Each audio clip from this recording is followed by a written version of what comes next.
आखिरकार नेताजी हम सबको छोड़कर इस दुनिया से हमेशा के लिए चले गए।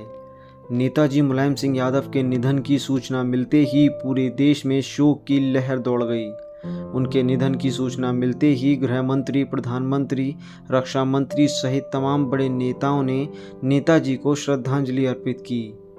वहीं बरेली में समाजवादी पार्टी कार्यालय पर शोक सभा का आयोजन किया गया, जिसमें निवर्तमान जिलाध्यक्ष शिवचरण कश्यप और सपा नेता मोंटी शुक्ला ने भावात्मक श्रद्धांजलि दी। जहां मौजूद सपा नेता प्रमोद यादव, विधायक शहजील इस्लाम, पूर्व विधायक विजयपाल सिंह समेत तमाम लोगों ने श्रद्धांजलि अर्पित की। वहीं नेताजी मुलायम सिंह यादव के साथ 45 वर्षों से जुड़े रहे महेश पांडे ने भी नेताजी को याद किया, कई पुराने पलों का जिक्र भी किया।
माननीय नेताजी हम सब लोगों के संरक्षक और करोड़ों करोड़ों दिलों की धड़कन थे। आज उनके स्वर्गवास की जैसे ही सूचना मिली तो ऐसा महसूस हुआ कि शरीर से कुछ निकल गया है। माननीय नेताजी पिछड़े गरीबों, दलितों, बेरोजगार, नौजवान, किसानों के मसीहा थे और भारत में तमाम नेता हैं, मुख्यमंत्री बन सकते हैं, प्रधानमंत्री बन सकते हैं, लेकिन नेता नहीं बन सकते। नेताजी तो सिर्फ एक थे, माननीय मुलायम सिंह यादव जी, और उनकी जगह कोई नहीं ले सकता। आज 2 बजे माननीय नेताजी के लिए विनम्र श्रद्धांजलि अर्पित की जाएगी। सभी जिम्मेदार साथी 2 बजे तक यहाँ पहुँच रहे हैं, अपने अपने श्रद्धा सुमन अर्पित करेंगे। आदरणीय नेताजी श्री मुलायम सिंह यादव जी का आज स्वर्गवास हुआ है। बहुत ही दुखद घड़ी है ये, भारत की राजनीति के लिए, देश के लिए और उत्तर प्रदेश की जनता के लिए अपूर्णीय क्षति है।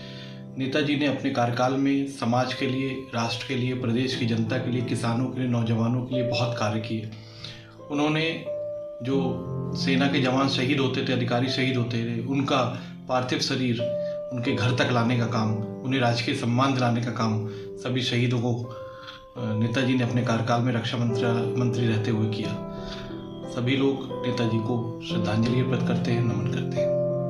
आज माननीय मुलायम सिंह जी का निधन मैं समझता हूं भारतीय राजनीति में अपूर्णीय क्षति हो गई। यह कमी चाहे कोई भी नेता आ जाए पूरी नहीं कर पाएगा। जितना सरल स्वभाव माननीय मुलायम सिंह यादव जी का रहा, मैंने तो लगातार 45 वर्ष तक उनके साथ काम किया।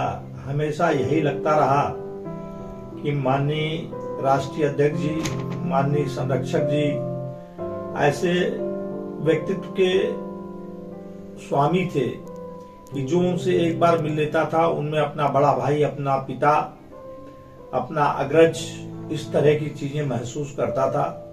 नाराज भी होते थे, पुरस्कार भी दिया करते थे। भारतीय राजनीति में इतना सरल स्वभाव का नेता हमने नहीं देखा। बरेली में जिस टाइम पे 1993 के चुनाव चल रहे थे तो मैंने राष्ट्रीय अध्यक्ष जी से कहा, नेताजी जिसको आपने टिकट शहर से दिया है वो व्यक्ति बीजेपी में रहा, सदैव आपके खिलाफ टिप्पणियां किया करता था। हमारा विरोध जब उनको महसूस हुआ तो बोले अरे छोड़ो, राजनीति में कोई लगातार दुश्मन या दोस्त नहीं होता है। अब उनकी भावनाएं हमारे साथ जुड़ गई, मगर मैंने फिर भी जो है अपना विरोध जारी रखा। इतने सरल स्वभाव के थे कि उन्होंने डॉक्टर दिनेश जौहरी का टिकट काट दिया और हमसे पूछने लगे किसको आप जो लड़ाना चाहते हो। तो हमने साहब कोई बात नहीं, हमारे पास प्रत्याशी नहीं है पार्टी के पास, छोड़ दीजिए शहर की सीट को। जब कांग्रेस तिवारी से अनिल कुमार एडवोकेट जी लड़ने लगे, आवेदक थे उसमें, तो हमने साहब अनिल कुमार एडवोकेट को हिला दिया जाए।